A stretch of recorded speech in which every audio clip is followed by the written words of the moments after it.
ക്യാരറ്റിന്റെ ഗുണങ്ങൾ പറയാൻ തുടങ്ങി ഒരുപാടുണ്ട്. എന്നെ കൺസൾട്ട് ചെയ്യുന്ന എൻ്റെ ക്ലിനിക്കിൽ ഡോക്ടർ സേവിയേഴ്സ് ആയുർ ക്ലിനിക്കിൽ വരുന്ന എല്ലാ രോഗികളോടും എല്ലാ കിഴങ്ങ് വർഗ്ഗങ്ങളും പൊതുവെ ഒഴിവാക്കാൻ പറയാറുണ്ട്. പക്ഷെ ഒരേ ഒരു കിഴങ്ങ് കഴിക്കാനും ധാരാളം കഴിക്കാനും ഞാൻ നിർബന്ധിക്കാറുള്ളത് ഒരേ ഒരു സംഗതിയാണ് ക്യാരറ്റ്. അത് എന്തുകൊണ്ടാണെന്ന് ഇന്നത്തെ വീഡിയോ മുഴുവൻ സ്കിപ്പ് ചെയ്യാതെ അവസാനം വരെ കേട്ട് കഴിഞ്ഞാൽ നിങ്ങൾക്ക് മനസ്സിലാവും. അതായത് ക്യാരറ്റിൽ ഈ ബീറ്റാ കരോട്ടിൻ എന്ന് പറയുന്ന സംഗതി ഉണ്ട്, പിന്നെ വൈറ്റമിൻ സി ഉണ്ട്, വൈറ്റമിൻ ഇ ഉണ്ട്, ധാരാളം മിനറൽസ് ഉണ്ട്, പോഷകങ്ങളുണ്ട്. ഇത് എന്തെന്ത് അവസ്ഥയിലൊക്കെ എങ്ങനെയൊക്കെ ഉപയോഗിക്കാം, ഇതിന്റെ ഗുണങ്ങളാണ് ഇനി പറയാൻ പോകുന്നത്. ഓക്കെ, അപ്പോൾ ഈ ചാനൽ ഇതുവരെ സബ്സ്ക്രൈബ് ചെയ്യാത്തവർ ആരെങ്കിലും വീഡിയോ കാണുന്നുണ്ടെങ്കിൽ താഴെയുള്ള റെഡ് സബ്സ്ക്രൈബ് ബട്ടൺ പ്രസ് ചെയ്യുക, തൊട്ടടുത്ത് വരുന്ന ബെല്ലൈക്കനും ഓൾ നോട്ടിഫിക്കേഷൻ എനേബിൾ ചെയ്യുക. നമ്മളൊരു ഫേസ്ബുക്ക് പേജ് ഉണ്ട്, ഡോക്ടർ സേവിയേഴ്സ് ആയുർ ക്ലിനിക് എന്ന പേര്. അത് സബ്സ്ക്രൈബ് ചെയ്യുക, അതൊന്ന് ലൈക്ക് ചെയ്യുക, ഫോളോ ചെയ്യുക. അപ്പോൾ നമ്മൾ ഇനി അഥവാ യൂട്യൂബിൽ അല്ലെങ്കിൽ മറ്റൊരു മാധ്യമത്തിൽ കൂടെ പിന്നീട് വേണമെങ്കിൽ നമുക്ക് കോൺടാക്ട് ചെയ്യാലോ. ഡോക്ടർ സേവിയേഴ്സ് ആയുർ ക്ലിനിക് ഫേസ്ബുക്ക് പേജ്. ഓക്കെ, അതും കൂടെ ഒന്ന് ലൈക്ക് ചെയ്ത് തരും. ഓക്കെ, അപ്പോൾ നമുക്ക് കാര്യത്തിലേക്ക് വരാം. അതായത് ക്യാരറ്റ് എന്ന് പറഞ്ഞു കഴിഞ്ഞാൽ ഞാൻ കഴിക്കാനായിട്ട് നിർബന്ധിക്കാറുള്ള ഒരേ ഒരു സംഗതിയാണ് ക്യാരറ്റ്. മനസ്സിലായോ? ഒരേ ഒരു കിഴങ്ങ് വർഗ്ഗങ്ങളിൽ കഴിക്കണം എന്ന് നിർബന്ധം പിടിക്കാറുള്ള ഒരു സംഗതിയാണ് ക്യാരറ്റ്. അത് എന്തുകൊണ്ടാണെന്ന് വെച്ച് കഴിഞ്ഞാൽ ക്യാരറ്റിൽ ഒട്ടനവധി പോഷക മൂല്യങ്ങളാണ്. മനസ്സിലായോ? പിന്നെ പ്രധാനമായിട്ട് ആയുർവേദ രീതിയിലൊന്ന് ചിന്തിക്കുകയാണെങ്കിൽ നമുക്കിത് കണ്ണിന് ഗുണകരമാണ്, കണ്ണിന് വളരെ നല്ലതാണ്, അതിന് വേണ്ടതായ ഘടകങ്ങൾ ഇതിലുണ്ട്. അതുപോലെ ത്വക്കിന് നല്ലതാണ്, ത്വക്കിന് വേണ്ടതായ ഘടകങ്ങളുണ്ട്. ഹൃദയത്തിന് നല്ലതാണ്, ലിവറിന് നല്ലതാണ്. മനസ്സിലായോ? അപ്പൊ ഇത് നാലും നമ്മൾ ആയുർവേദ രീതിയിൽ കോറിലേറ്റ് ചെയ്യുമ്പോൾ പിത്തദോഷമായിട്ട് ബന്ധമുണ്ട്. മനസ്സിലായോ? പിത്തദോഷം തന്നെയാണ് നമ്മുടെ സ്കിന്നിലും കണ്ണിലും അതുപോലെ രക്തചംക്രമണ വ്യവസ്ഥയിലും ഉള്ളത്. അതുപോലെ പിത്തത്തിനുണ്ടാവുന്നതാണ് വിശേഷനാണ് നമ്മുടെ ലിവർ ഡിസോർഡർ ആയിട്ട് പ്രതിഫലിക്കുന്നത്. മനസ്സിലായോ? അപ്പൊ അതുകൊണ്ട് ഈ സ്കിന്നിനെയും കണ്ണിനെയും ലിവറിനെയും ഹൃദയത്തെയും ബ്ലഡ് സർക്കുലേറ്ററി സിസ്റ്റത്തിനെയും ബാധിക്കുന്ന സംഗതിയാണ്. അതിൽ നല്ല റിസൾട്ട് ഉണ്ടാക്കാൻ പറ്റിയ സംഗതിയാണ് ക്യാരറ്റ്. അപ്പൊ ഇത് നാലും കൺട്രോൾ ചെയ്യുന്നത് പിത്തമാണ്. അപ്പൊ അതുകൊണ്ട് പിത്തദോഷത്തിന്റെ വിശേഷൻ അല്ലെങ്കിൽ ആ ഡിറേഞ്ച്മെന്റ് എവിടെയൊക്കെ ഉണ്ടോ അവിടെയൊക്കെ നമുക്ക് ക്യാരറ്റ് അപ്ലൈ ചെയ്യാന്നാണ് എൻ്റെ ഒരു തോന്നൽ. മനസ്സിലായോ? അപ്പൊ അതിന് നല്ല റിസൾട്ട് കാണുന്നുണ്ട്.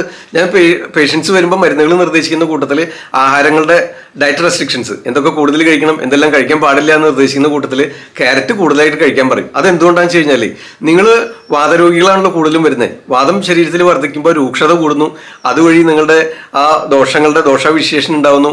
അപ്പോൾ വാദം വർദ്ധിച്ചു കഴിയുമ്പോൾ അസ്ഥിധാതു ക്ഷയിക്കുമല്ലോ. അസ്ഥിധാതുവിന്റെ ഉപധാതുവാണ് പല്ലും നഖവും മുടിയും.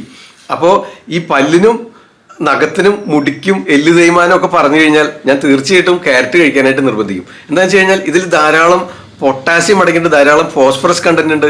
അതുപോലെ ബോൺ ഹെൽത്തിന്, ബോൺ ഡെൻസിറ്റി കൂട്ടുന്നതിന്, അതുപോലെ ഓസ്റ്റിയോപോറോസിസ് പോലത്തുള്ള കണ്ടീഷൻസ് അല്ലെങ്കിൽ ഡീജനറേറ്റീവ് ചേഞ്ചസ്, എല്ല് തേയ്മാനം എന്ന് പറയുന്ന കണ്ടീഷൻ, ഇതിനെയൊക്കെ നിയന്ത്രിക്കുന്നതിന് സഹായകമായ ഘടകങ്ങൾ ക്യാരറ്റിൽ അടങ്ങിയിട്ടുണ്ട്. അപ്പോൾ ക്യാരറ്റ് ധാരാളമായിട്ട് കഴിക്കുകയാണെങ്കിൽ നമുക്ക് എല്ല് തേയ്മാനം നിയന്ത്രിക്കുന്നതിന് സാധിക്കും, ഈ പല്ലുകളുടെ ഡീക്കെയിങ് നിയന്ത്രിക്കുന്നതിന് സഹായിക്കും, അതുപോലെ മുടി കൊഴിച്ചിൽ നിയന്ത്രിക്കുന്നതിന് സഹായിക്കും. മനസ്സിലായോ? പിന്നെ അത് മാത്രമല്ല, ഇതിൽ ഈ ബീറ്റാ കരോട്ടിൻ ഉണ്ട് എന്ന് പറയുന്ന ആന്റി ഓക്സിഡന്റ് ഉണ്ട്. അത് നമ്മുടെ ശരീരത്തിൽ അത് ദഹിച്ചതിന് ശേഷം വൈറ്റമിൻ എ ആയിട്ട് മാറുന്നുണ്ട്. അപ്പോൾ അത് കണ്ണുകൾക്ക് വളരെ നല്ലതാണ്, കാഴ്ചശക്തി വർദ്ധിപ്പിക്കാൻ, കണ്ണ് മങ്ങുന്നവർക്ക് ഐസൈറ്റ്, അതുപോലെ മാക്യുലാർ ഡീജനറേഷൻ, ഇത്തരം അവസ്ഥകളിലൊക്കെ ഈ ക്യാരറ്റ് കൂടുതലായിട്ട് കഴിക്കുന്നത് പ്രയോജനപ്രദമാവും. ഇനി എല്ലാവരും ആശിച്ച പോലെ എല്ലാവർക്കും താല്പര്യവും ഇഷ്ടവും ഒരുപാട് പേര് ചോദിക്കാറുള്ള ഒരു സംഗതിയില്ലേ, ത്വക്ക് നന്നാവാൻ, നിറം നന്നാവാൻ എന്ത് ചെയ്യണം എന്ന് ചോദിക്കാറുണ്ട് പലപ്പോഴും. അത് എത്ര പറഞ്ഞാലും മതി വരാത്ത ഒരു ടോപ്പിക്കാണ്, സ്കിന്നിന് നിറം വരാൻ എന്ത് ചെയ്യണം എന്നുള്ളത്.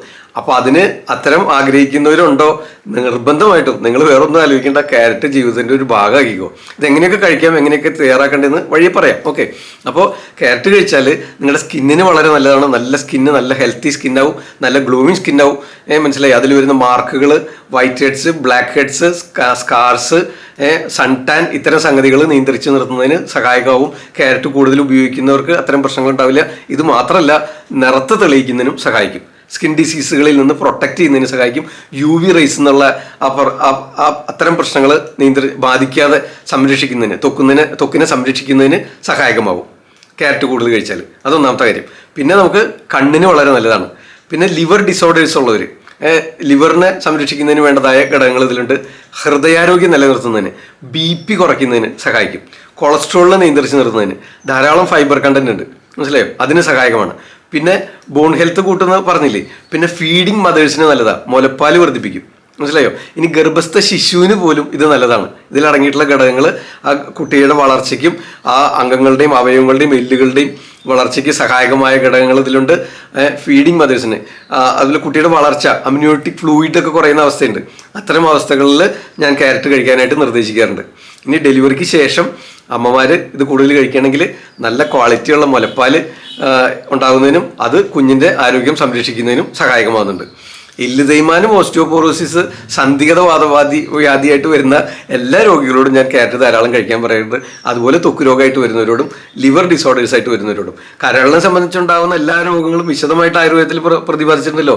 ആദ്യമായിട്ട് ആയുർവേദത്തിലാണ് കരൾ രോഗങ്ങൾ കണ്ടുപിടിക്കപ്പെട്ടിട്ടുള്ള 5000-ൽ പരം വർഷങ്ങൾക്ക് മുൻപ് ഇതിൻ്റെ ഓരോ അവസ്ഥകൾ, കരൾ രോഗങ്ങൾ, കരളിനെ ബാധിക്കുന്ന അതിൻ്റെ പൂർവ്വരൂപം, ലക്ഷണം, ഓരോരോ സ്റ്റേജസ് വിശദമായിട്ട് മറ്റൊരു ശാസ്ത്രശാഖയിലും ഇത്രയും വിശദമായിട്ട് പ്രതിപാദിച്ചിട്ടില്ല.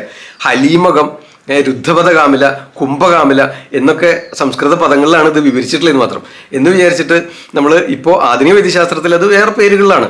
അവർ അതിന് വ്യത്യസ്ത പേരുകളിട്ട് വ്യത്യസ്ത സ്റ്റേജസ് പഠിച്ച് പഠനങ്ങൾ ഇപ്പോഴും തുടർന്നുകൊണ്ടിരിക്കുക. ദിവസേന പഠിച്ചുകൊണ്ടിരിക്കുന്നു. പല പഠനങ്ങളും ആയുർവേദത്തിൻ്റെ സിദ്ധാന്തങ്ങളോട് അടുത്ത് വന്നുകൊണ്ടിരിക്കുന്നു. കരൾ രോഗ ചികിത്സയെ പറ്റി പറയുകയാണെങ്കിൽ അപ്പോൾ അങ്ങനെ അത് ആധുനിക വൈദ്യശാസ്ത്രം അതിന് വെവ്വേറെ പേരുകളിട്ടാണ് പഠിക്കുന്നത്, പേരിട്ട് പഠിച്ചുകൊണ്ടിരിക്കുകയാണെന്ന് മാത്രം. നമ്മൾ ആയുർവേദത്തിലെ സംസ്കൃത പദങ്ങളാണ്. അതായത് ഇപ്പോൾ ചുരുക്കി പറഞ്ഞാൽ നിങ്ങൾ കൺഫ്യൂസ്ഡ് ആവണ്ട. നമ്മൾ ദേശാഭിമാനിയിലൊക്കെ ചിലപ്പോൾ അന്തോണി എന്നായിരിക്കും, വീക്ഷണത്തിൽ ആന്റണി എന്നായിരിക്കും. അപ്പോൾ എന്ന് വിചാരിച്ച് ഈ അന്തോണി പറയരുത്, ആന്റണി എന്ന് പറഞ്ഞൊരു വ്യക്തി ഇല്ല എന്ന് പറയരുത്. അതേപോലെ തിരിച്ചും അന്തോണി എന്ന് വിളിക്കുന്നതും ആന്റണി എന്ന് വിളിക്കുന്നതും ഒരേ ആളെ തന്നെയാണ്, രണ്ട് പേരുകളിലാണെന്ന് മാത്രം. ഞാൻ വായിക്കുന്ന പത്രത്തിൽ ആന്റണി എന്നാണ്, എൻ്റെ അപ്പച്ചൻ എന്നെ പഠിപ്പിച്ചതും ആന്റണി എന്നാണെന്ന് വിചാരിച്ചിട്ട് അന്തോണി എന്ന് പറയുന്ന ഒരു വ്യക്തി ഇല്ലാന്നോ അങ്ങനെ ഒരു ഭാഷയില്ലാന്നോ ഞാൻ പറയാൻ പാടില്ലോ. എനിക്കറിയാൻ പാടില്ല എന്നേ പറയാൻ പാടുള്ളൂ. മനസ്സിലായില്ലേ? അപ്പോൾ നമുക്ക് കരൾ രോഗങ്ങളെ പറ്റി ആയുർവേദത്തിൽ, കരൾ രോഗങ്ങളെ പറ്റി മാത്രമല്ല എല്ലാ രോഗങ്ങളെ പറ്റിയും ആയുർവേദം അതിൻ്റെ പൂർവ്വരൂപം, വരാൻ പോകുന്നതിന് മുൻപുള്ള ലക്ഷണങ്ങൾ ഒരു ആയുർവേദത്തിൽ പറഞ്ഞിട്ടുണ്ട്. അതിനാണ് നിദാനം, അങ്ങനെ നിദാന സ്ഥാനം, അതിനായിട്ടൊരു പുസ്തകം തന്നെ ആചാര്യന്മാർ രചിച്ചു വെച്ചിട്ടുണ്ട്. മനസ്സിലായോ? ഡയഗ്നോസ്റ്റിക് മെത്തേഡ്സ്, ഡയഗ്നോസ്റ്റിക് ടൂൾസ് എല്ലാം സിംറ്റംസ് എന്നാ, യാതൊരു ചെലവുമില്ല, യാതൊരു ടെസ്റ്റും ഇല്ല. അന്ന് കാലത്തെ ടെസ്റ്റുകളില്ലല്ലോ. ഈ ലക്ഷണങ്ങളിൽ നിന്നാണ് മനസ്സിലാകുന്നത്. രോഗിയുടെ ശരീരം പ്രദർശിപ്പിക്കുന്ന ലക്ഷണങ്ങളിൽ നിന്ന് നിങ്ങളുടെ ദേഹപ്രകൃതി ഡയഗ്നോസ് ചെയ്യുന്നു. എന്നിട്ട് അതിന് വേണ്ടതായ ഔഷധങ്ങൾ, നിങ്ങളുടെ ശരീരത്തിൽ ഏതേത് ദോഷങ്ങൾ വർദ്ധിച്ചിരിക്കുന്നു അതിനെ ബാലൻസ് ചെയ്യുന്നതിന് വേണ്ടതായ ഔഷധങ്ങൾ, ജീവിത രീതികൾ, ഭക്ഷണ രീതികൾ നിർദ്ദേശിക്കുന്നു. ഇതാണ് ആയുർവേദ ചികിത്സ. അപ്പോൾ അതുകൊണ്ട് തന്നെ ഇതിന് വേറൊരു സൈഡ് എഫക്റ്റ് ഉണ്ടാവുന്നില്ല. മനസ്സിലായി?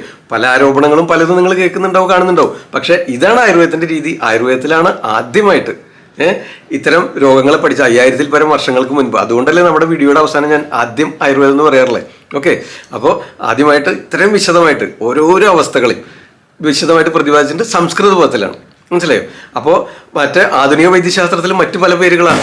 അത് എനിക്കറിയില്ല എന്ന് പറയാൻ പാടുള്ളൂ. അല്ലാതെ അവരിതിനെ പറ്റി പഠിച്ചിട്ടില്ല എന്നോ അങ്ങനെ ഒരു ശാസ്ത്രത്തിൽ, ആധുനിക വൈദ്യശാസ്ത്രത്തിൽ കരളിന് ചികിത്സയില്ലാന്നോ ഞാൻ പറയാൻ പാടില്ല. മനസ്സിലായോ? എനിക്കറിയുന്നത് ഇതാണ്.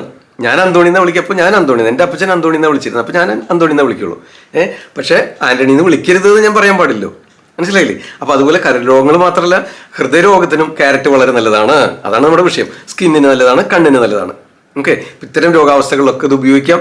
ബോൺ ഹെൽത്തിന് വളരെ നല്ലതാണ്. അപ്പോൾ സ്കിൻ ഡിസീസ് ആയിട്ട് വരുന്നവർ, ലിവർ ഡിസോർഡേഴ്സ് ആയിട്ട് വരുന്നവർ, ബോൺ റിലേറ്റഡ് ആയിട്ട് സന്ധിഗതവാദ വ്യാധികളായിട്ട് വരുന്നവർ, കണ്ണിന് എന്തെങ്കിലും പ്രശ്നങ്ങളുള്ളവർ, ഇവരോടൊക്കെ ക്യാരറ്റ് ധാരാളമായിട്ട് കഴിക്കാൻ പറയും.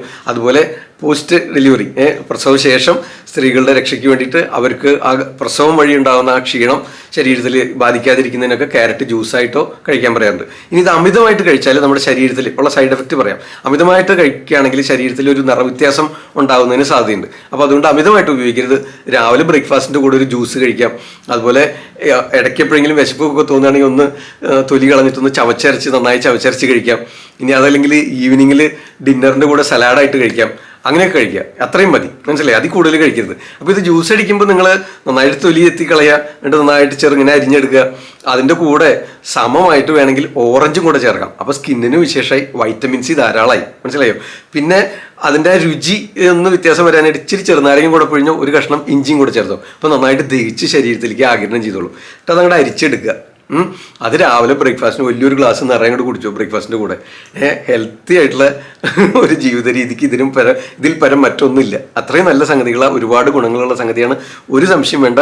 ഞാൻ എൻ്റെ രോഗികളോട് നിർദ്ദേശിക്കാറുള്ള ഒരേ ഒരു കിഴങ്ങുവർഗ്ഗം ധാരാളമായിട്ട് കഴിക്കാൻ പറയാനായിട്ട് നിർബന്ധിക്കാറുള്ള ഒരേ ഒരു സംഗതിയാണ് ക്യാരറ്റ്. ഓക്കെ, അത് നിങ്ങൾക്ക് പലർക്കും ഉപകാരപ്പെട്ടെന്ന് വിചാരിച്ച് ഇവിടെ ഒന്ന് ഓർമ്മിപ്പിച്ചെന്ന് മാത്രം. കരൾ രോഗങ്ങളെ പറ്റി പ്രതിപാദിച്ചതിന് പ്രത്യേക കാരണങ്ങളുണ്ട്, അത് നിങ്ങൾക്ക് മനസ്സിലാവുമെന്ന് വിചാരിക്കുന്നു. ഓക്കെ, അപ്പോൾ വീഡിയോ ഇഷ്ടമായെന്ന് വിചാരിക്കുന്നു.